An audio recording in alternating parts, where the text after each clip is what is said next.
we'll go ahead and start with roll call. Amanda, please go ahead and do the roll call. Mayor Slamka? Here. Mr. Richmond? Here. Ms. Sipsey? Yeah.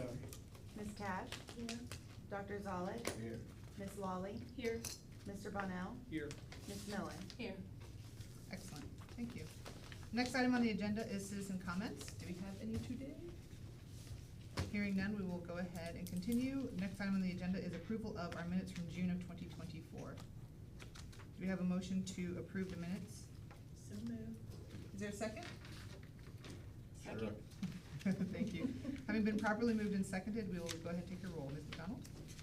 Mayor Slamka? Yes. Mr. Richmond? Yes. Ms. Sipsey? Yes. Ms. Cash? Dr. Zollett? Here. Ms. Yes. Mr. Bonnell? Yes. Ms. Miller? Yes. And the minutes are approved. Next item on the agenda is to receive and file the financial report from June of 2024. Do we have a motion to approve? No, it's up through June 11th. I'm sorry? It's current through June 11th. I just said Yeah, June I of don't even think 2024, It okay. said it was not done. Right, and then, so current until June 11th. Do we have a motion to approve? So moved. Is there a second? Second. Having been properly moved and seconded, we will proceed to vote. Ms. McDonald? Mayor Slamka? Yes. Mr. Richmond? Yes. Ms. Sipsey? Yes. Ms. Cash? Yes. Dr. Zollett? No. Ms. Lawley? Yes. Mr. Bonnell? Yes. Ms. Miller? Yes. All right, the ayes have it. The minutes are accepted. I'm sorry, the financial report is accepted. Damn it, it's what, 6 months? Next item on the agenda is our education presentation. Good morning. You all probably know Deanna Shores and Christy Durich, and they are a part of Middletown Connect. And I'm just gonna turn it over to them because they are public health professionals and they know how to do it, so. All right. Christy, go We were first. sitting, I might. Yeah, you can sit sit or this. whatever you're Sit, comfortable yeah, with well, doing. Anyhow, I worked at the health department many moons ago, which is how I met Jackie, but, with the Safety Council of Southwestern Ohio, and we're fiscal agent for the Middletown Connect Grant, which is in partnership with you guys. And you're gonna see how it really aligns with, what we're doing there really aligns with the Board of Health's, goals and objectives for the community, so, we're gonna I'm talk. trying to be Vanna, but Oh. that's not Vanna-ing. What do we need to? What do we make? What do can't get you it to wanna, move, Amanda. you wanna move it or do you wanna give them? Oh, Okay. there, it moved. So just, yeah, I know we talked about this before, but health equity is just that everyone has the same opportunity to be healthy. Now, we know that some people don't make healthy decisions, but if they wanted to make healthy decisions, they should still have that same opportunity where they could be at optimal health. So social determinants of health, and the gist of this is that, we always think of our health as, going to the doctor and walking and eating healthy, but those are really things that only impact the 20% of our health. We don't think about the built environment, where we live, poverty rates, do we have access to transportation, do we have access to healthy foods, is there a lot of stress in the household, what's the income and the educational level? So those things play a major role in health that a lot of people don't think about. So and the reason we're doing this, I know that's kind of small, but we have 16 census tracts in Middletown, and they all get a social vulnerability index score. Anything 0.75 or higher is considered vulnerable, and 9 of our 16 tracts in Middletown are considered vulnerable. And you can see there in census tract 131 and 124, there is a 12.5-year difference on how long a person lives. So your life expectancy shouldn't really depend on where you live, but it really does play a major role in how long you live. So the big piece of this is community engagement, resident engagement, and we'll talk a lot about that. But the other piece of this is the health improvement partners and that engagement. So we're trying to kind of light a fire under the residents, get them involved, let them learn about their health, let them identify ways they think they can be healthier, and then we engage the health improvement partners and get them to align their efforts instead of throwing things at residents that they think they need, to listen to the residents, work together, and then bring what these residents say they need to be healthier to them. And we're gonna have a bigger impact.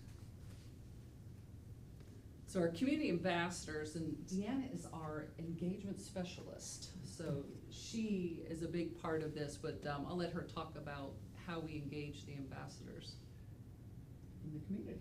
Awesome, great. Good morning, I'm Deanna Shores, and I am the connector. And we'll talk a little bit here in just a moment about the various roles and what the organizational setup is kind of with Middletown Connect. And the reason we're gonna talk about that just a bit and touch on it is because we've been recognized with a few of our funders and other people throughout the state as maybe potentially using this as a model for some other communities that are having some, some challenges in this area in terms of community engagement as it pertains to health. So my part of the talk is gonna talk about a little bit about that connection, but also I wanna touch on those areas where certainly our two entities overlap and have some shared priorities.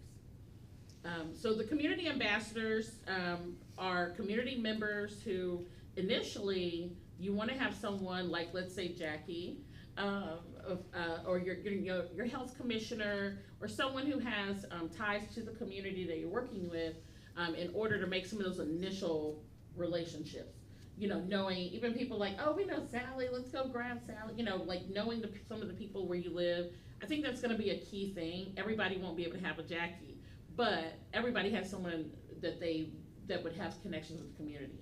I also had some connections with the community and also had some relationships because of the previous relationship that we had with people like the commissioner and the fire chief and different people from my previous role with the coalition.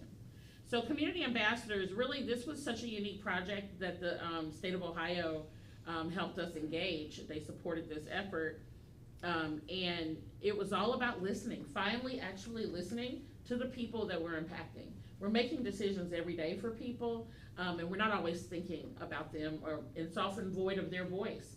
It's also void of their choice. And we make a lot of assumptions. And so this way we were, it's not a perfect process. It takes time to engage people and get them to come on board and make sure that they stay on board long enough, maybe bring a friend.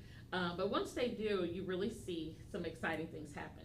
So community ambassadors, they're dedicated community members who are meeting regularly. They meet monthly. They are dedicated to restoring the pride. They host monthly meetings and volunteer at community events. And then they work alongside, maybe you might recognize someone up there, city leaders, organizations, and health agencies. So eventually that's where Christy was talking about that alignment begins to happen. So at first it's all about them building trust, and then we start to align it and connect them with city leadership. So I have a couple of these quotes from some of our ambassadors. Being, Renee really wants to be a voice, to speak out and up. She really always shows up, whether it's to drive in the parade or volunteer and help create change in her community. Gerald's very interesting. He came back. He bought his childhood home in one of the census tracts. He came back specifically to give back to the community, work with youth. And because he feels like as much as he went off into the world and did other things, Middletown really taught him a lot. So looking at alignment, and sorry about that blur, I guess when it gets big like that, it gets a little blurry back there. But this is a part of where I would like you all to be able to start to talk a little bit about Middletown Connect. If you heard Middletown Connect, if somebody was talking about it, I'm not asking you to memorize this, but I want you to get comfortable talking about what it is that we're trying to achieve here. And so Middletown Connect is an emergent community building process. Middletown Connect does not deploy a predetermined list of programs and services. We are there to support the efforts of citizen-led priorities and make sure that we have good, strong partners in the community and in order to align efforts And then what we'll do is we'll continue to be kind of that, we'll facilitate that feedback loop. So being a bridge basically to the community. Anybody have any questions so far about alignment and ambassadors? I always tell Deanna she's the cog, like if you think of the cog and, you know, she just spins. Doesn't and sound it's very connected. attractive. I'm like, It doesn't, but that, your Lipstick on. Middletown Connect is just connected and always moving and just, you know, connecting everything. And let's think about in real life how that works. I think I have a, well, we'll talk about this first and then I'll give you an example. Health improvement partners. So we talked about, so there's two groups here. You've got your community ambassadors and then health improvement partners. We're starting to separate this out a little bit because some people are like, well, wait a minute, I wanna be a partner. So there's kind of this, we're all figuring this process out as we go a little bit more. But the health improvement partners should be people who can make decisions. So people like your health commissioner, your superintendent, people in the courts, things like that. We also have community partners, and those are our agencies, our substance abuse agencies and things like that, even the library, or any organization who wants to serve the community in a certain way. So, but for the gist of this conversation, we just like to talk about this health improvement partners. They meet quarterly, and what's awesome about this is that we're not just asking them for something. When they come to the table, we're offering something as well. So for instance, when Atrium was having a difficult time with their mobile health unit, getting anyone to come or engage, they came to the table. Janella Straw has been an amazing partner, and now in those certain areas, their utilization is up, she said like 300%. Now, of course, we're not saying like there's thousands of people, but for her, it's been a really big deal, and she sees value in coming to this table, right? Now, you might recognize someone else here. Okay, so this is where I want to kind of make it real for us. The health department is a major partner. Jackie has been an influencer, a disruptor with us, because it is a disruptive process.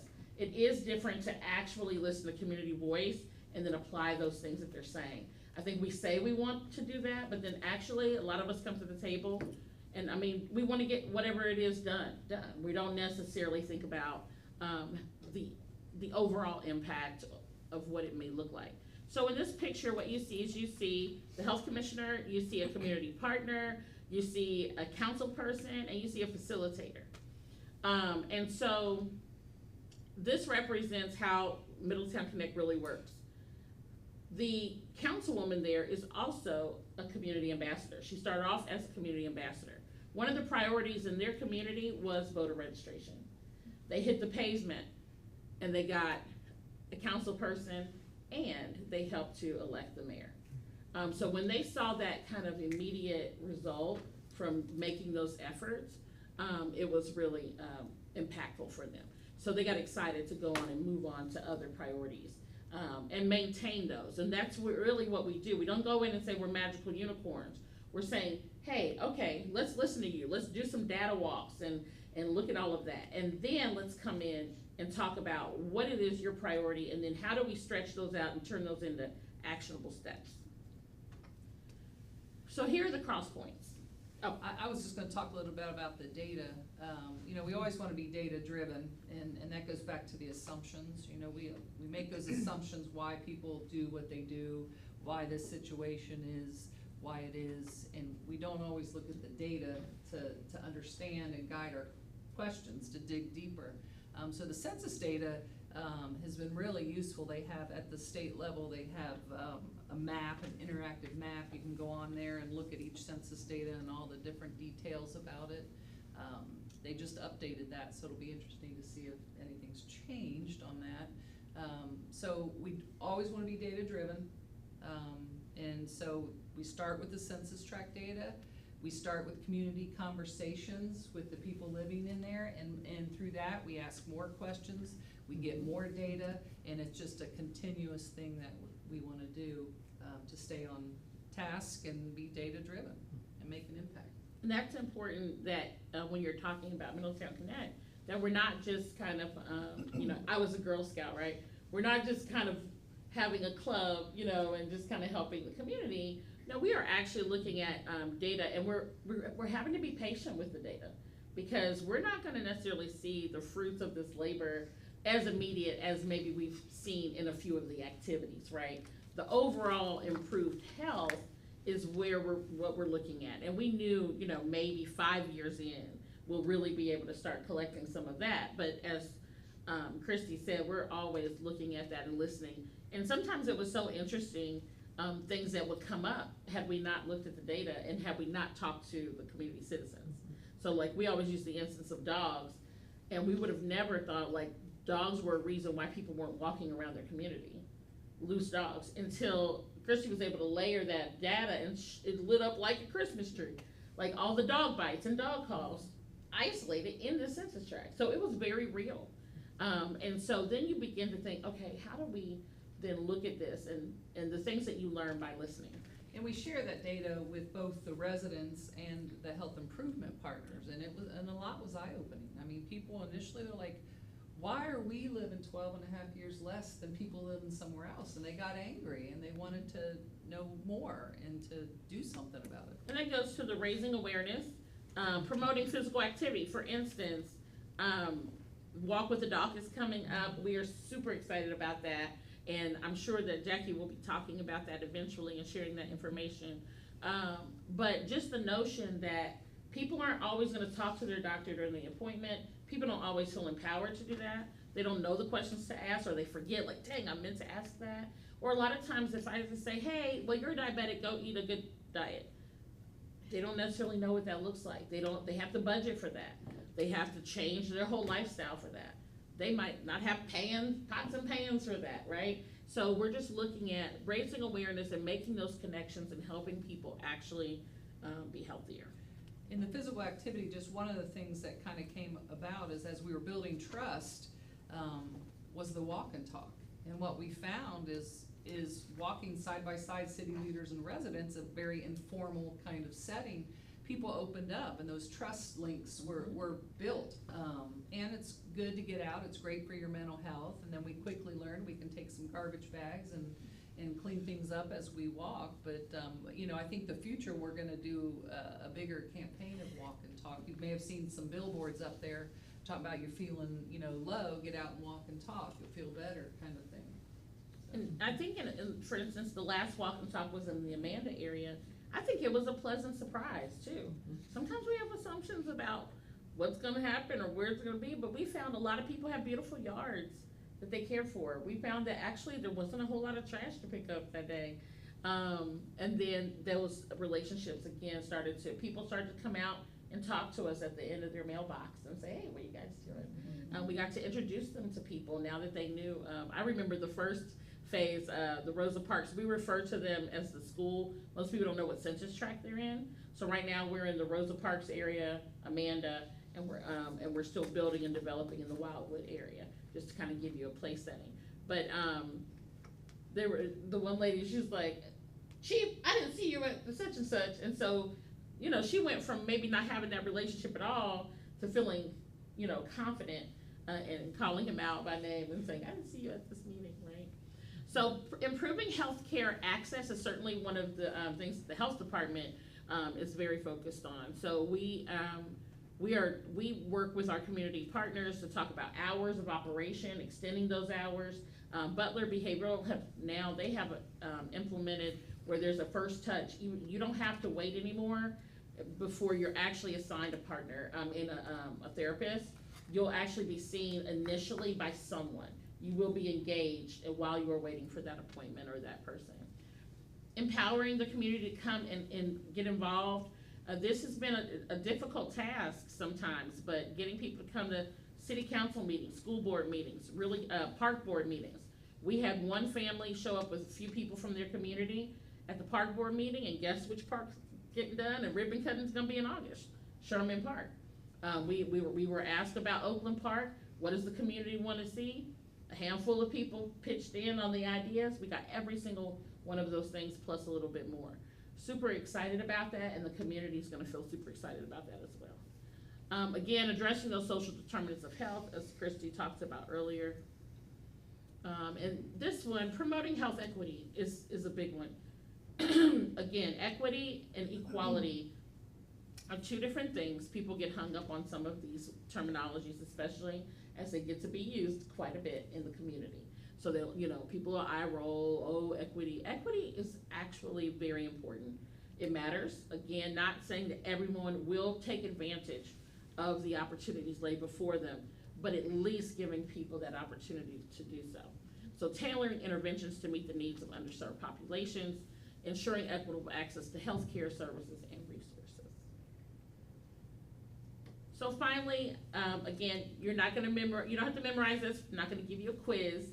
I do teach English, but Middletown Connect aims to enhance public health by supporting resident-led initiatives, promoting physical activity, and ensuring better access to healthcare. The project emphasizes community empowerment, engagement, and health equity.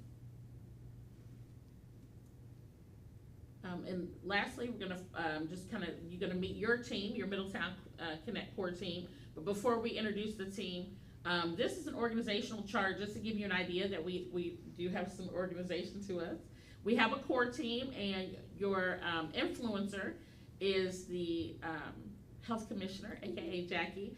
But we wanted to really make sure these roles were understood outside of the people. Like Christy said, I'm the cog, a cute one, but no kidding. I'm the cog, but you do need these certain roles. You won't necessarily have Deanna, Christy, or Jackie. But for instance, whomever is the next health commissioner, or whatever, we really feel is important that this be built into their role, because this could not really happen with the level of, I can't think of a good word, I haven't had enough. Yeah, I haven't had enough coffee yet. Yeah. But this couldn't happen without that key role, because if you really want to make a dent in health, you've got to have those certain folks at the table. A facilitator was an outside person whose job it was to facilitate, who could talk to the community about the data and not be seen as, oh, I know her, why is she telling me I'm sick or whatever, but they actually really respect that, oh, this person has an area of expertise, they've been hired for this, okay? So you have an advocate on that team, and that's gonna be a person who's, very familiar with your community, maybe sits at several tables, can talk about what's going on and can bring information back. You have an administrator. We're very grateful for the Safety Council to be our fiscal agent as we are continuing to mature Middletown Connect and determine where it should be. A lot of people talk about like Hamilton Strong or 17 Strong, they're housed in their city, their city department, where Middletown Connect is kind of just still growing and maturing itself that way. But you definitely need someone who's going to take care of that piece. So you see along the way there, your system partners, your connector, the administrator, and the facilitator each have their own role. In Middletown, it looks a little bit like this. The core team is made up of the administrator, Christy Durridge. The advocate is Pastor Scotty Robertson. Our facilitator is Rhonda Molina Ramsey, and our influencer, Jackie Phillips Carter. The intern, that's a really unique position. The intern, Carrie, has been so dynamic, jumped right in the project with data, with projects. She's based her own school projects on this project, so it's been pretty cool. The coordinator is not necessarily Sherry Gibson, but Sherry and the facilitator work closely together. She's kind of like the organizer, but we have officially, we do have hired on part-time another coordinator, so we're excited about that. And she's bilingual, so we do have our first Latino ambassador group forming as well, where people come, and there's English and Spanish spoken there, but we have someone there who can make everyone feel comfortable to be able to understand what's going on. And this is just a little bit about our funding sources right now. We do have a couple of grants out that we've applied for, we're waiting to hear back from, fingers crossed. And then we do have the Ohio Improvement Zone continued funding, and actually they call us, they meet with us, we've met with the CDC. They really they feel that Middletown Connect has given the project some real good results. Interact for Health, Advancing Health Justice, super excited about that relationship as well. transforming Middletown, one connection, one census tract at a time. That's it. Very good. So, I know it's a little long, sorry guys. but- No, and I really wanted to bring an update to this as well as try to communicate the involvement that the table has, that we are doing here. This is a part of the health department, if you will, a wing, a branch, or whatever, the health department. Health department has anywhere from 8 to 9 members that are strictly focused usually in their area of discipline, like Carla and all the sanitarians are out doing the inspections and the mandated programs, and Chandra is doing infectious disease. We do not have staff to do health education. We do not have staff to go out and do screenings and all of those things that larger health departments can do. And they're showing in all the data that that's not really moving the needle. We're going out and doing blood pressures and finding high blood pressures, but we don't have a chance to actually go deeper to the why. Even if we start doing classes or whatever, we still can't get to the why. This community engagement and going deeper and letting the community get involved and tell us what they need is moving that needle. And if this were to continue, which we're praying it does, and it's incorporated into a city organization, almost like 17 Strong, that city, Hamilton, has an office and funding behind that. Remember, money shows you that you're committed to an initiative, right? Putting the money where it's mouth is. Then you can see your community change, because every time you want to do something in the community, you have engagement in the community. So you don't have to go run in there and say, hi, my name is Jackie, and you are already involved, you're already embedded, you're already partnering, they already have the trust, and then you can say, what do we need? And you can kind of put that in there. And so that's why she was saying the health department, this is what would make our community healthier. So it would make sense that the health department is always committed and engaged in a process like this. If you look at, when we talk to city leaders and we talk about Destination Middletown, every page that we looked in there, we were pretty much doing those things in there. So it's almost like the city has a free entity that is helping move these strategies along, or once they identify something, they can look. We have community gardens, we're doing walks, we're out there educating people, we have screening constantly going on in the community. All of those kind of initiatives are happening. Even the sidewalks, the hub, The expungement hub. the expungement hub, removing barriers, absolutely. ceiling work. And when they complain, or the community says the sidewalks or the weeds or whatever, I mean, we've had more complaints called in to the city as far as weeds, tall grass, broken houses or windows or whatever. That's your eyes in the neighborhood, that's the boots on the ground. Mhm. Carla and I always talk about, and Chandra and the health department as a whole, we don't know what's going on out there. You know, I always use Emily and Charlene in the emergency infectious disease department, or when Sally was in the schools, or when you guys are in the community. We don't know what's going on out there. You guys have to tell us that we're seeing an increase in, and that's how the health department gets involved. So these are what the community ambassadors and all of our partners are doing. You know, we need to look at this. And we don't go in and say, oh, blood pressure is high in this area, let's start giving them medicine. No, we go in and see what's going on in the community, and it could be a lot of stressors and a lot of things are a drugstore closed. Sometimes people don't realize that, or their insurance dropped or something like that. And so we're really excited about this project because it's one that really makes sense, and all of us have assumptions. We you know how you think you're just nice and cool and you know what's happening and stuff, and you go in there and we're blindsided by comments that are made by the community, and you're like, wow, I didn't even think about that. And so, and like food, nutritionists around the table, and I know we have good health partners around the table. If you're diabetic, your breakfast foods have the most carbs ever. If you're talking about oatmeal and toast and pancakes or any of that, you can get so many, they get confused. I thought that was healthy. I'm like, it's all those orange juice. I mean, you look at all the sugars that you can get in there. And so sometimes just working it out and talking about things makes a difference. Instead of being so overwhelmed that you're diabetic, change your diet. You go home stressed out because you have a new diagnosis and you don't know what that means. And in Black communities, often it means amputations. because we know grandma had diabetes and she had her foot cut off.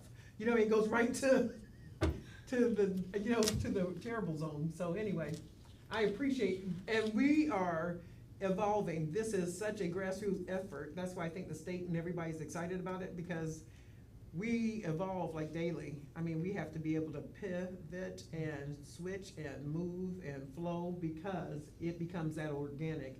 And sometimes we become, I thought we were doing this, because the tree is just growing in so many different directions, but it's a good thing because the process changes and it's healthier that way, instead of having those canned, okay, this is what we're gonna do, the book says to do this. So we're excited about this project, and any questions, because I want you guys, every time we talk about it, we're like, and so Middletown Connect, I'm like, you are Middletown Connect. And we are literally trying to just align all these wonderful services that we have in our community to meet all of our individual community needs. One of the things I wanted to say about Middletown Connect, that it is vital, it has proven vital to city staff, and also, I feel, to council, to be able to know what the community needs. Like, that example that you made about Oakland Park was perfect, because city staff utilize Middletown Connect. The ambassadors, the residents told Middletown Connect what they wanted and needed. Middletown Connect conveyed that to staff.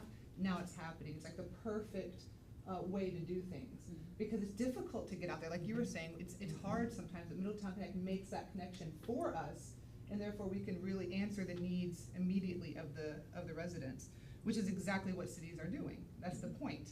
Well, because it's a community is a culture. Right. And so it's sometimes hard to penetrate and understand, like you just gave an example, oh no, I have diabetes, my foot's getting cut off. Like, whoa, there's a lot of steps between them. You keep your feet, lady, you know? Just cut back on the car. But also, one of the things I'm also excited about with Middletown Connect is the eventual connection of the entire city. So we're talking about certain census tracts, starting with the ones that had the lowest age, the most vulnerable populations. But eventually, the neighborhoods, getting all these neighborhoods in Middletown connected. And I believe it's looking at like maybe the top 3 to 5 priorities of each neighborhood, and then making like a Venn diagram of the top 3 to 5 priorities of the entire city. And then we can kind of start addressing those as a city, just go down one by one. It's really making an impact. So I have some questions. So we're talking at certain census tracts right now, 130, 131, 132. And we're also in 141, 144, 139, and 122. So is that, like you said, so far that is, Amanda, Rosa Parks, and some of the Wildwood kind of, if you thought about where a child who lived in that area would go to school, that's kind of where we're touching. We're hoping to head to Mayfield and Creekview next. Okay, fantastic. And we also, you mentioned some grants. Can we talk a little bit about the grants that we're applying for? Or might one hear we back? already have? The ones we were applying for. Okay. Those are exciting. The nacho grant, Yeah. or I don't know The what. nacho, we're gonna have a nacho party, y'all. All invited if we get that It's grant. a federal grant, comes through It's a big the deal. Office of Minority Health, I believe. And that's like a 5-year Yeah, plan. it's a game changer. Quite a bit of money, and it would fund a full-time position at the city to just look at the code enforcement and just be that person to, get rid of blight in the neighborhoods and so forth. So that would be something, then we can plan long-term. These other grants that we currently have has been kind of year to year, so, when you don't know if you're gonna be able to pay employees, that plays a role. So if we have this long-term funding, it would be our hope that by the end of that, we would definitely have a house somewhere, or Middletown, a permanent house, hopefully in the city or wherever. Where do we find out about, when does that come back? I think August, August. but they don't, sometimes that's the goal, and it doesn't always happen, but we're hoping August, cause I think they originally wanted it to start in September, but, And we're waiting to hear back about Cliffs. yeah, Cleveland Cliffs, Foundation. We applied for them to be able to expand into the, other areas, so kind of repeat the process of the community so the process looks like community conversation, reaching out to the community, trying to get them to come in, do some conversations around health. Then you would do some data walks. You would also, we do a bus tour where the city leadership would tour the community. We do a walk and talk, you know, these are kind of the standard things you would do with the community. And by then, at the same time, you're still meeting, you're growing, you're developing, and then they are coming up. It gives them an opportunity to kind of get all of it out too. Like, I'm angry, you know, I'm this and that, and whatever. And then they're like, okay, well now I've got these. It looks like you're most angry about these ones. It looks like you're most excited about looking at these 3 areas. So then that, you know, after that, then we can start to see who do we need at the table. We invite city leaders to come meet with them, ask questions, all of those things, make connections. So for instance, the Amanda area is now gonna have its own trash pickup. And so we're really excited. They reached out, the city reached out to us, and we're gonna organize that because the community really wants, you know, that to happen. And we feel like it'll be an effective use of funds. So the funding pays salaries, pays for the facilitator, but it also, and then pays for those activities, but it also, there's some to put towards the strategies that each Kind of your neighborhood. initial. So, for instance, and this is a big, I mean, the schools wanted, Rosa Parks wanted a fence around the school, because when the kids are out playing, the loose dogs are running across, or people are, you know, walking across. Very and that's- exposed. Yeah, so Yeah. that's something, hopefully, we get the Cleveland Cliffs that we're gonna be able to help and partner and get that Unless one of done. you have $50,000, I'm here for it. I would think, girl.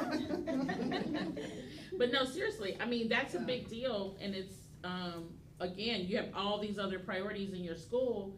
You want that because safety first, you know, but again, it is $50,000. We know because we did reach out and find out, you know, how much that would cost. We worked with the city to get a quote on that. So yeah, funding is essential for a lot of reasons, because the fact of the matter is, if you don't have someone doing this work, I love what Jackie said. We have to do this, and that. We gotta try to make sure people aren't having loose bowels after they ate at Burger King, right? You gotta do what you gotta do, right? Okay, but you have to have someone who is gonna go out there, and I think so long we thought we could do volunteer, and we could do this, that, and the other.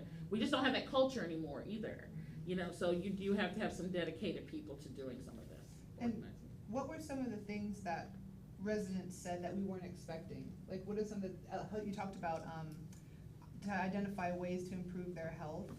And it's like, oh, we're making assumptions. Yeah, So laundromat was the biggest one that they, there's no access. If you don't have, we know 1 in 10, and some of the tracks don't have access to transportation. We know the buses end at 6 o'clock, and I don't even think they run on Sunday.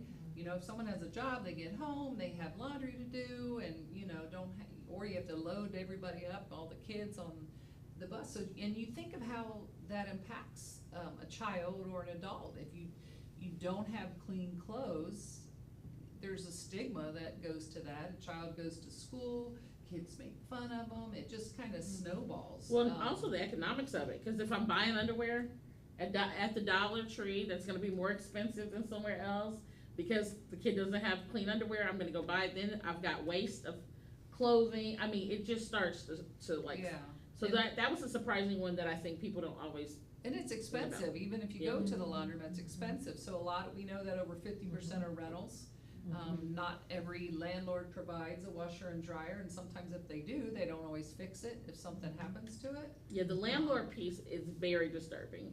So, I mean, the city needs to really get involved in that. But I mean, that's just something that can have a big impact that you don't even think about. You guys, we never think about it. We need something clean, we'll put it any time of day, night. And the kids who do come to school, I used to be a sub, smelling like urine or whatever, and you know, you can't wash those sheets, and then let alone maybe take care of a mattress or mattress pads.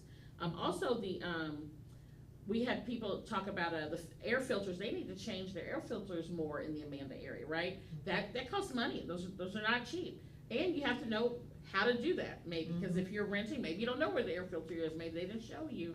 And then, so we're working even with Cliff's talking about, is there some potential for people to be able to get a few extra of those a month or something? Because when we look at some of that soot and things like that, I think that was, I don't know if it was surprising, but it's very specific. I think that's what we're learning. And traffic safety has come up a lot Traffic lately, safety, yes. in the concern of the speed in the neighborhoods and so forth. So. Even like Aberdeen, beautiful street, So I'm going down Aberdeen, I'm thinking, who would wanna fly down this beautiful street? I'm like, it's so sweet. But you know what I found out? One day I was driving down University, spills into University. Oh, they're flying to get to University. You know what I mean? So I'm like, let's cut her off, you know, so that's where we're a little disruptive, right? Where that might tick somebody off, but I don't care, cut it off. You know what I mean? I bet you might see some Well, and reductions, you know? I think that's what's really important. Go about your day to day and be intentional, looking at how much your day is disrupted and how much or how many resources you have to interact with it. If you forget your keys, you can go in the house and get your spouse's keys. If you forget to get gas, you can go and get gas right now. You don't have to wait to get paid. You don't have to wait. It is so many things that people with a lot of resources do not realize how disruptive life is, because they can usually shift. Oh, Carla, I forgot to get gas, and can I borrow your car? Can I use your car? Can I get the city car? It's so many options that we have sometimes when we run out of, when we're up against the clock, if you will. Families don't have all those options, so they have to send the kids to school. Carla, can your son bring me my laptop Yeah. in Columbus? Oh, When I yeah. left it at state conference. She left her laptop at a state conference, and Now, that's blessings. and we're just fixers. So I say, you know what? Carla's husband's up there, her son can do that. We worked it out that she didn't have to go back to Columbus. We got a laptop from Columbus to Middletown Right. without, that's resources, y'all. Yeah. But usually people don't even have a laptop to Not lose in everybody Columbus. has a plan B. They Yes. don't have- Right. yeah. And so those are the kind of things. And noises at night, to your point, noises, keeping people up at night, they don't know what that is or why the dog's barking and Yeah, kind of they that jittery, feeling. immediately think there's a prowler, and then Yeah. so we So they're plotted the not prowling shot. calls, and they were all over, especially in 132. Yeah. And we're not gonna beat up on Middletown, I don't know if you're familiar with Lincoln Heights, but there was a big thing about the shooting range. And to know some people have grown up their entire life, 300 some odd days a year, hearing shots fired all day long. And we just don't stop to think about the impact that has had on people, right? And so that jitteriness, that not having, what is good sleep, what is so many hours of sleep, the education piece has not necessarily been passed down on what it means to be healthy. And when is Walk with the Dog, when's that? The first walk with the dog is July 20th. That's the inaugurational walk. It's exciting.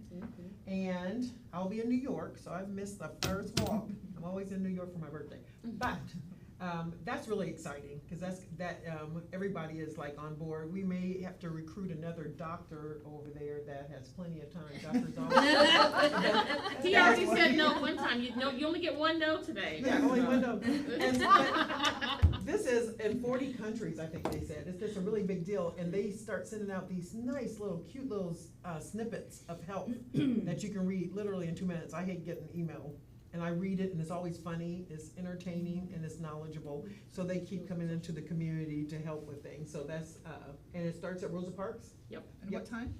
and it starts 9 o'clock. it's 9 o'clock. Mhm. And if it's a rain date, it's at the YMCA downtown. Downtown. Okay, so that's great. Will we have like some? And everybody's We'll- invited, yeah, yes. we'll give Well, you- maybe we'll go up to council, one of the next council meetings, yeah.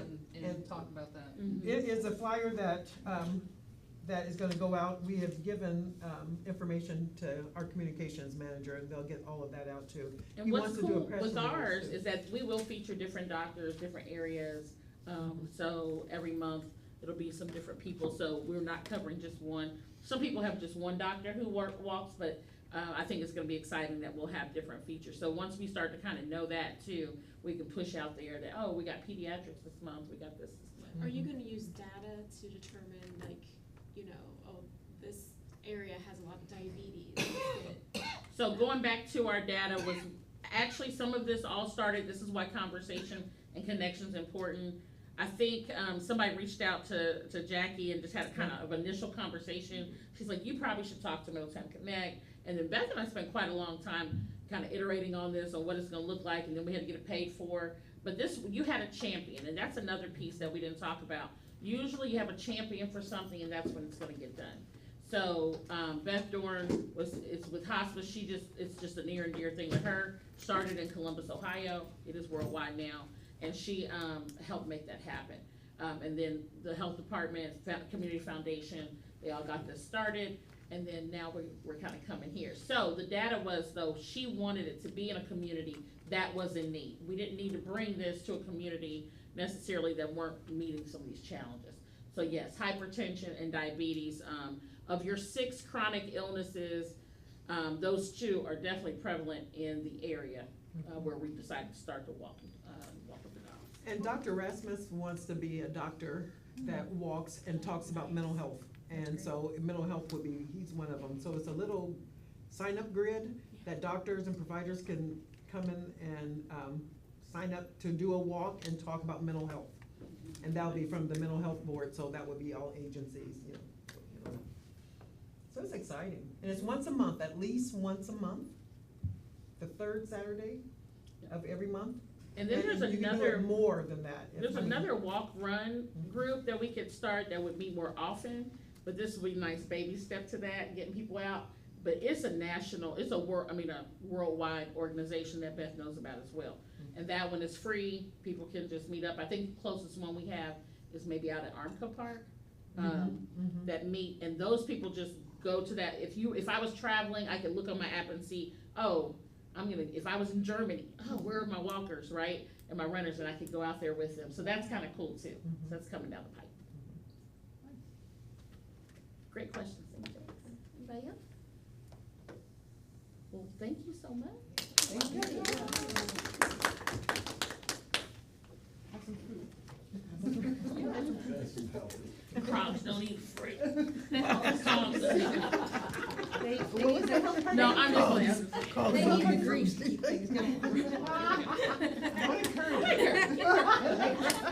Bye, guys. See you later, thanks, Wade. Oh, excellent, okay. Where are those chili? Did anybody have anything else they wanted to say about the presentation?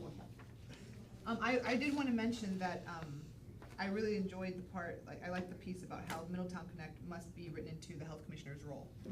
I think that's vital. So how does that happen? How are we going to do that? Well, to remind everybody, Middletown Health Department was the one that spent the money to write this grant. We were not a partner we partnered with the schools. We were the 2 people. It was Safety Council being the fiscal agent, and we had to pay the facilitator. And so the health department did that, 1. And then 2, we paid the money to walk with the dog. You have to have money to start a chapter. So we paid that too. So this is health department initiatives, right? And so the way we can do it is when 17 Strong started, it was the city manager made it happen with a department and gave it funding and gave it a staff person. So the only way that you can make that happen is, realistically, it'd be wonderful if the health department could take this program underneath its wings. And the reason why it usually can't is because of staffing and, but it would have to be but we've had grants in the past that we hire people underneath them. So if ever the board wanted to actually look at taking this under the wing, which the NATRO grant could do that. I think that grant is something like, it's kind of great, I get chills, $600,000 a year. A year, and it's a 5-year grant. So that would be wonderful. What's scary sometimes, if you come underneath the government entity, it's kind of like, you can have it earmarked, but they may not want to give you other funding since you look like you have a lot of funding. Does that make sense? And right now, that's one of the initiatives that the state is doing. If the per capita money goes up and is designated for public health, they have language in there that the entities must match the money. So they can't take away the money from the health departments.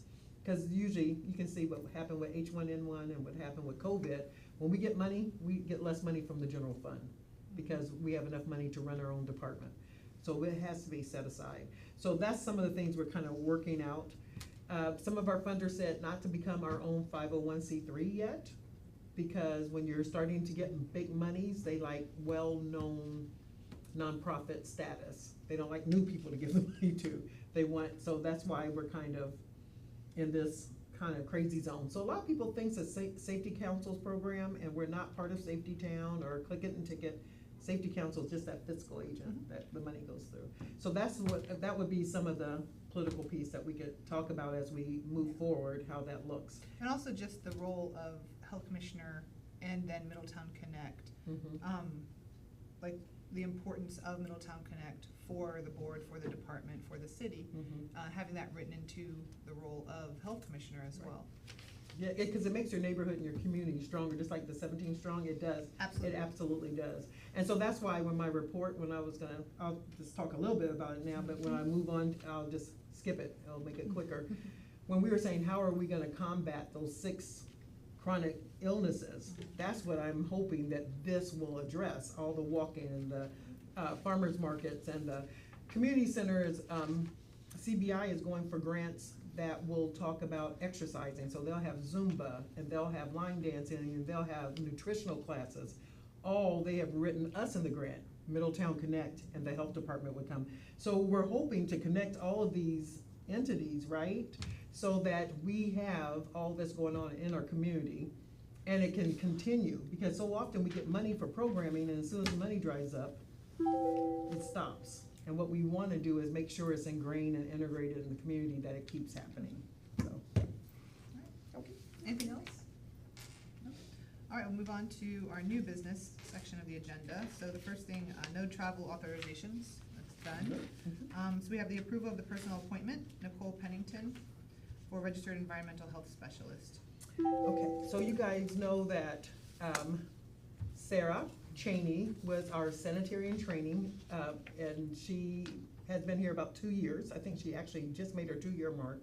She's been accepted at UC as a nurse, and so it's just great timing. We put out another job description, or what do you call it, job position, and we received a sanitarian that is already registered. So this would be a registered environmental health specialist. She can start August 1st. Her name is Nicole Pennington. And we are so excited because that way then it will be Carla Ely, our environmental director / assistant health commissioner.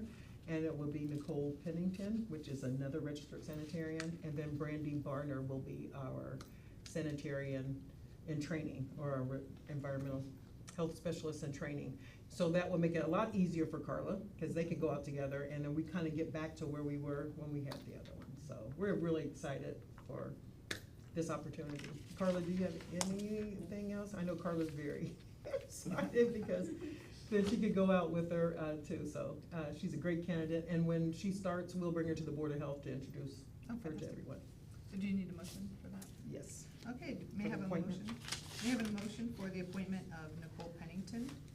So moved. Is there a second? Second. It's been properly moved and seconded. Ms. McDonald, please call the roll. Mayor Slancha? Yes. Mr. Richmond? Yes. Ms. Sipsey? Yes. Ms. Cash? Yes. Dr. Zollett? Yes. Ms. Lawley? Yes. Mr. Bonnell? Yes. Ms. Miller? Yes. All right, the yeses have it. The motion passes. The next item, new business, is the review of the Ohio Department of Health Adult Immunization Program Agreement. And then Chandra can take this. So Would you this approve? is just an agreement between us and the Ohio Department of Health to administer adult immunizations. Previously, prior to my starting and then shortly after, we were a outbreak response location only. So if there's an outbreak of hepatitis A, we could get vaccine from the state to administer for that reason. COVID hit, we could administer for that reason.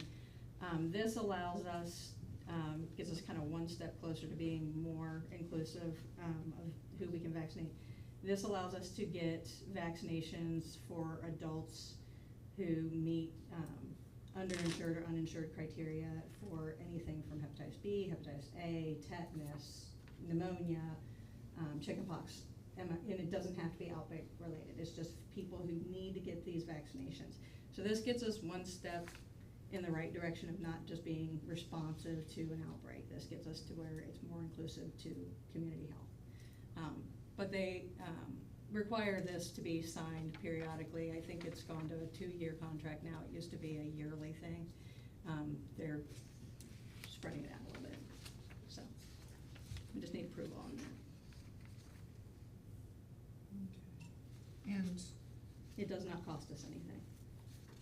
so when is this used then? Like who's filling this out and when and why? as far as, so the state sends it to me, then we fill it out and kind of just says, this is the population that we intend to potentially vaccinate. And then we can order at any time. And like I said, it's through general fund, state general fund dollars, so it doesn't actually cost us anything to get the vaccines. We just administer them as needed. So whenever they are needed, we've got them ready to go. We'll go ahead and do it. We can. We have spoken about this before. Yeah. All right, so we need a motion, Madam Clerk, no? Okay. All right. Anything else on that? Any questions? No? So we'll move ahead. The next item under new business is a review of proposed FSO, RFE, and pool license fees for 2024-2025. The recommended fees, for 2025 are highlighted, you have that. During COVID, our fees had dropped about 30 to 35%. We did increase a little, but this is to try to get us back where we were, pre-COVID, and to recover some of our costs. As a reminder, we don't, make money off of the program. This is all just to recover the cost.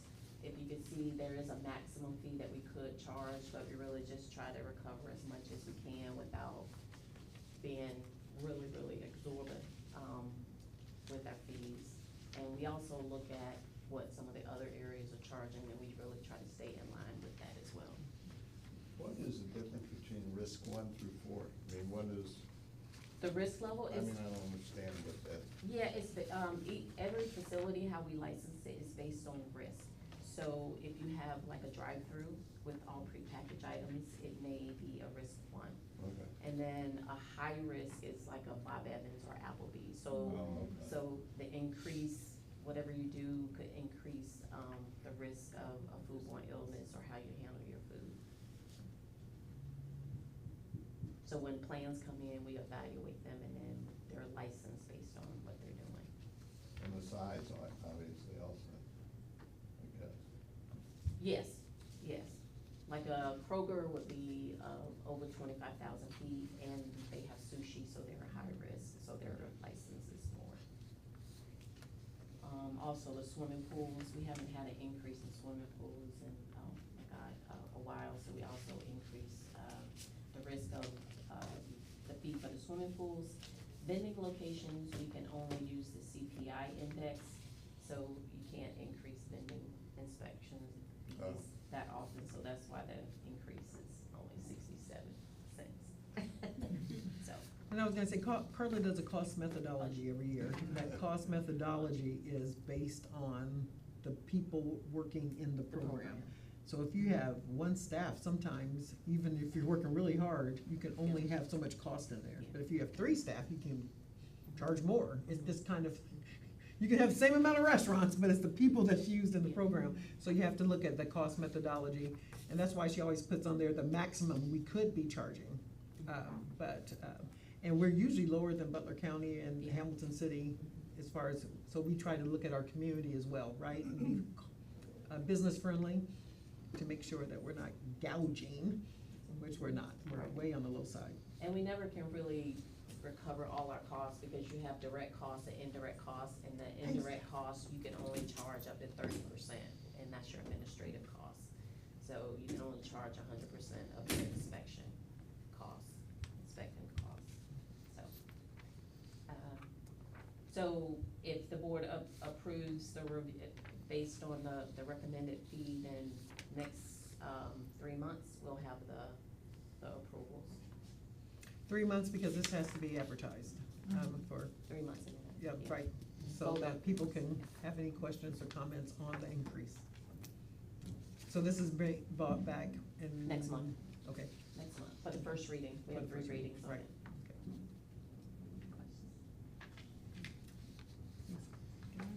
So nothing needs to be done this month. All right, that's nice. Okay, the next item, last item on the new business agenda is the second quarter report for 2024. And that's just for your review. We always put the last year and this year's on the packet. We received all the information. We were waiting, sometimes your Board of Health will fall so close to the month that everybody has to close out and get their information in. And Emily is probably aware of this, Butler County had a hard time the last couple of weeks. They had a lot of outbreaks. That's what I was- They had a measles case that was positive, confirmed, so that's a lot of contact tracing. That was over 4th of July. Then they had a big norovirus outbreak, and then didn't they have one more thing? Do you remember? I think they may have had a couple, follow-ups from the rabies in Richland County. Yeah, so when all their EPIs and everybody was working really hard, so we got the numbers when Amanda late. Yesterday. Yeah. So it was early in the month for our board, and then with all of that going on, they said, we'll try our best to get everything in there, so. So that's just for your review, not for your review, but for your presentation.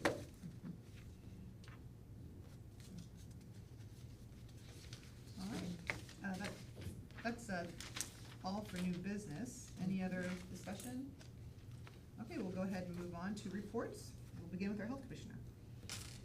And I'll just finish the thank you for everyone, and Jeff has already gone for my evaluation and for your time, and I had sent the report out. I hope everybody received, and I can have hard copies.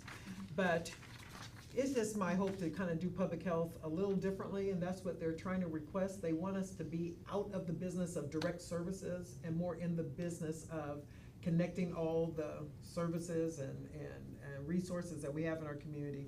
And so that was perfect timing that Middletown Connect came in there, because anything that you need, you can contact Deanna or Christy or myself and say, we're hearing this in the community, that in the community, and we can engage those people in the community. And if we haven't engaged them yet, we start engaging them again, trying to work through some of those things. So thank you for that. Walk with the doc, I already talked about that, so we can leave that off. We will get that information, but these are some of the things I sent this in the packet too. Some of the things they send out, how to easily walk, how are you gonna walk, and how to get involved. And it's free to the whole community. Like I said, we invested in the program to be a chapter, but anybody can come to Rosa Parks and start walking with their docs. And then you can let your doctor know, are you involved with Walk with the Dog? Well, sign up for that, and then their doctor can be in that schedule to do that as well. So that's exciting. And July 18th through the 24th, I will be in New York. So Carla will be holding down the fort, and prayerfully nothing's going on during that time, hopefully. I told you, Chandra was off with the measles and stuff, and we were getting all these measles reports. And I said, just like the 4th of July, we had people in the river. It was just like a crazy, it wasn't, I kept looking at the moon. Is it a full moon? But I don't think it counts anymore, right? So I think that's it. Unless you guys have any questions at all for me. We'll have a comment. Yes. Oh, any questions? I was gonna ask, can we go over at the next meeting some of those goals that we have, Sure. especially the last one about the 6 Absolutely. highest causes of death in the county? Absolutely.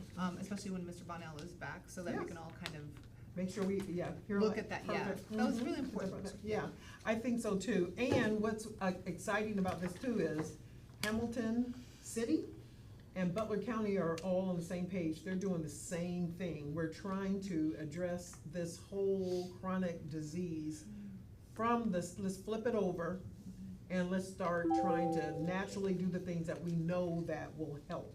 So getting outside, gardening, eating good food, walking, different things of that way. And we're wondering if that brings about that shift, because we know that's what people do to become healthier, Well, right? as far as prevention goes, because that was what was important to the boards, like, let's Right. start talking about prevention. Mhm. And that is going to be disruptive, Mhm. because Yes. we are set in our ways and we do certain things, but in order to, we have to get out, we have to be in the sunshine, fresh air, eat differently, live differently, go to bed earlier, like, all of these things add up and make a difference. That's gonna be an interesting conversation, I look forward to.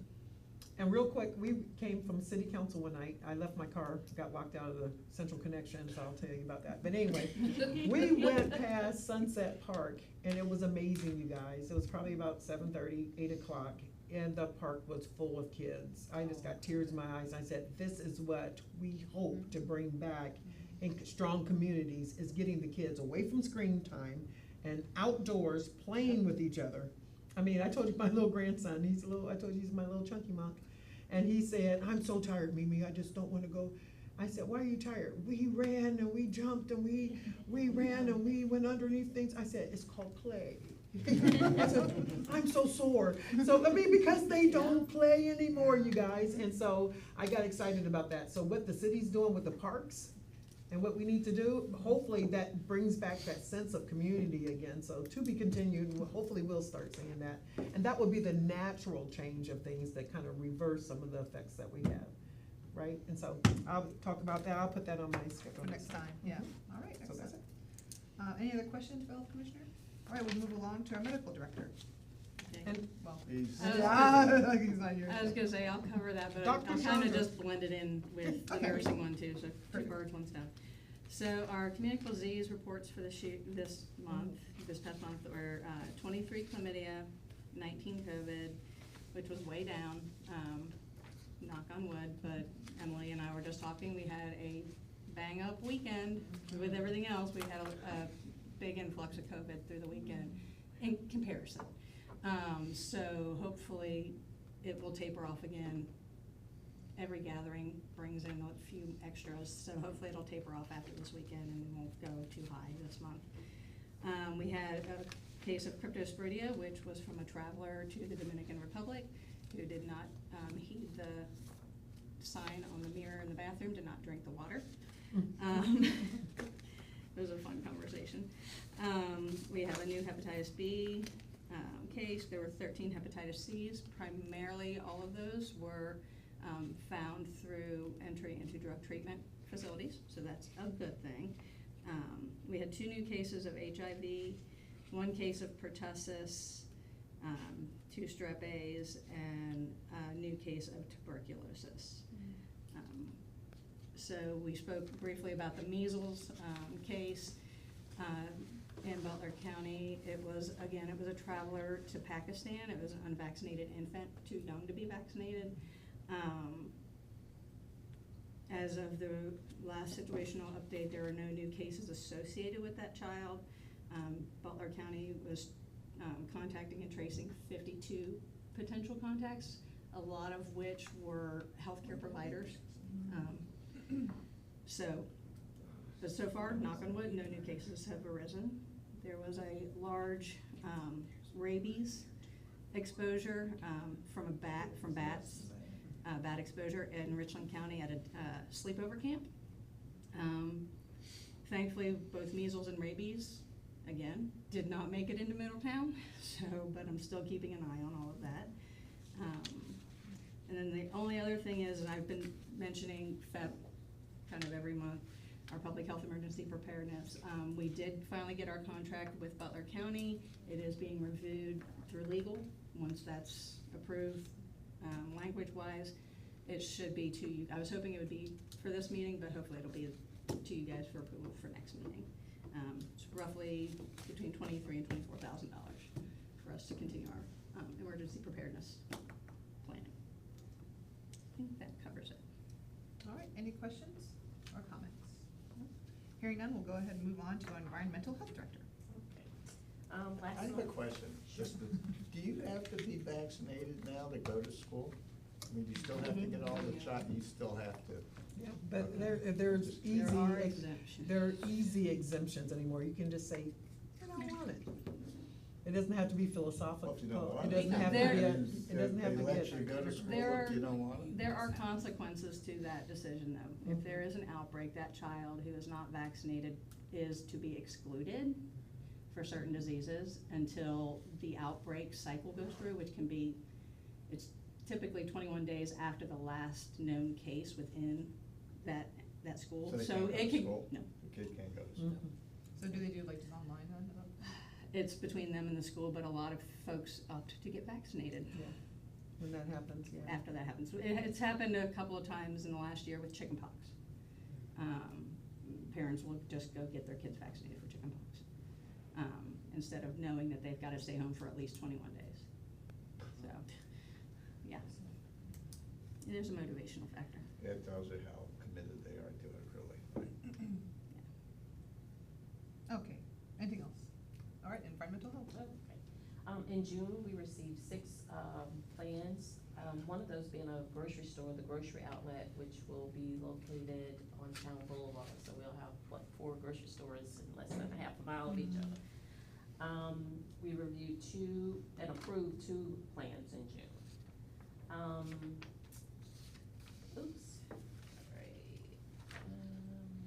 We will have, Ohio Department of Health, here August the 12th to do a survey of our food program. They usually come out every 3 or 4 years, well, it's supposed to be every 3 years, sometimes they run a little behind. And what they do is they make sure that we're following our policy procedures. They look at our administrative, record, all of our records, make sure we're inspecting our facilities that require frequency. They look at our cost analysis to make sure we're doing that. We have to do the cost analysis every year for the food program that's required. So they'll be here for 2 or 3 days in August, so looking forward to that. Did you wanna? No, I didn't want to You said say, you don't Carla, wanna- that was being sarcastic. That's the audit that they come to do, yeah, so they just have to have everything in line. Everything yeah. in line. Let's see, Coursera's last day was July 12th, and Nicole, looking forward to her, August the 1st. I sent out 5 official orders, for connection to the city sewer, also this month.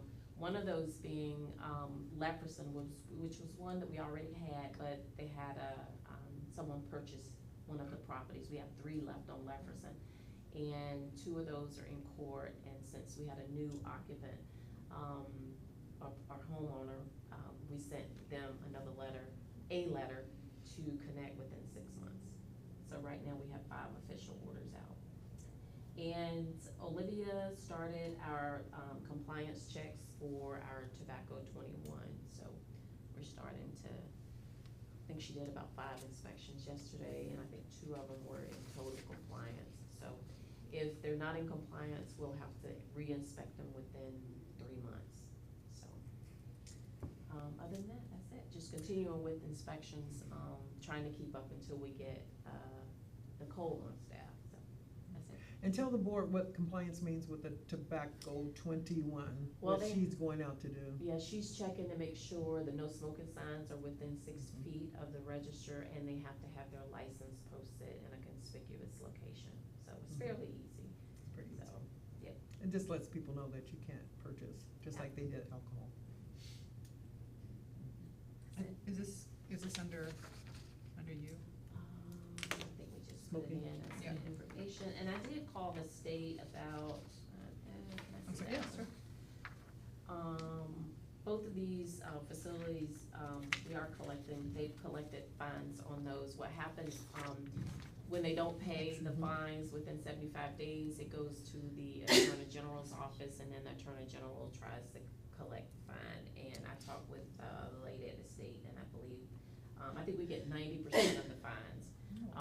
So we'll get 90% of the 1,200, and the 200 will get 90%, so.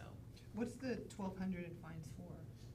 What- Smoking, Just or, yeah. smoking in general, and each It one could is- be, well, smoking, having ashtrays, no smoking signs. Mm. So when we get a complaint, when we get a complaint, it comes from the state, and then we get the notification in the computer, and then we have 10 days to, print the notification, and we have 6 days to go out to do the inspection. So if we go out and do the inspection, we look for no smoking signs, we look for, making sure the no smoking signs are posted. We look for ashtrays, anything could be an ashtray. If you're using an Altoid can, it's an ashtray. If you use a pop can, it's an ashtray. And if people are smoking, Mhm. so. Is it $200 each fine, or how's that work? No, that's accrued, no, it's, I believe it goes up, it's 15. Yeah, I can't remember what the fines are. That's a Seemed lot. I think they it were starts low. out, I don't know why theirs is 200, but it usually starts out at 5, is it 100? 500. It may be 100, and then, yeah, and then it goes up. And if there's intentional, we keep saying that you're just being blatant, we can double it, we can double the fines also. Yeah, is there a maximum number of fines before people, what happens if there are so many fines it's blatant at that point? I think the state can take action, some sort of action with them. I know initially when when it first started, there were people that had enormous fines, and they usually handles that. So I don't know what that process after the Attorney General's. Sometimes these were from last year, I believe, so. Okay. They handle that, we don't handle the fines at all. Oh, thank you. All right, any other questions or comments? I was gonna say, I have one last thing. This was in the packet late, that's Yeah, why you what's got that? it. Yeah, so we're so excited. At the last minute, thought I would talk on behalf of the dispensary and the number of, and on the city council, and I gave you this as well, on the city council ordinance, it was to vote on 5. And so community people spoke, and they had a supporter of it too, that spoke, a man and his 3 sons that came, but anyway, they landed on 3, so they limited, instead of 5 dispensaries, they were gonna start with 3, so that was exciting to say that it was, discussion, and after talking about it, and I think it was unanimous because it was from 0, some didn't, some of the council said none, others said 5, and they came to 3, so. Yeah. That was good. It was kind of just like that. We had everybody saying, okay, how about 0? I said 1. We had 2, 3, 4. I like the way they say it's health, I mean, I'm not a marijuana smoker. I know people in my age have been smoking it for 50 years. But, I don't know that you call, I'm not against it at all, but I mean, I don't know that it's healthy, they try to paint a picture of healthy, just say it is what it is, and we're gonna have it and be done with it. I don't think that was part of the conversation. Well, it says it in there. Health. I think As far as being healthy. well, Well, what's it, the guy spoke, remember the guy, it was a He wants to person open- that wants to open one, dispensary. said that Oh. it was a lot of health benefits, he's seen Yeah. it, Well, remember he said he saw As it far as help pain a lot, management. yeah. Pain and management. stuff. But I don't think it's like improving your lung health if you're smoking. That's Right. what I'm trying to say. actually, Right, marijuana causes lung cancer also. Yeah. Actually, at a higher rate than regular cigarettes. And we were That's talking about po- particulates. That's possible. Yeah, even like pollution, we were talking about any of those particulates is a concern, so, Mhm. but, that's what happens. Is what so- it is.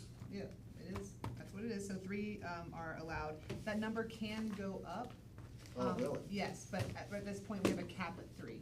You can always go up, you can never, well, that's what we were told, you don't really reduce the number where they're allowed, so 3 is the cap right now, but that could come back to council eventually in the future at some point, anytime, yeah. Mhm. So thank you. So we can- yep. Yeah, okay. Any other questions or comments for the environmental health director? If not, we will go ahead and just move on to the next item, which is board member open discussion. Any questions or comments about anything that's been going on or coming up?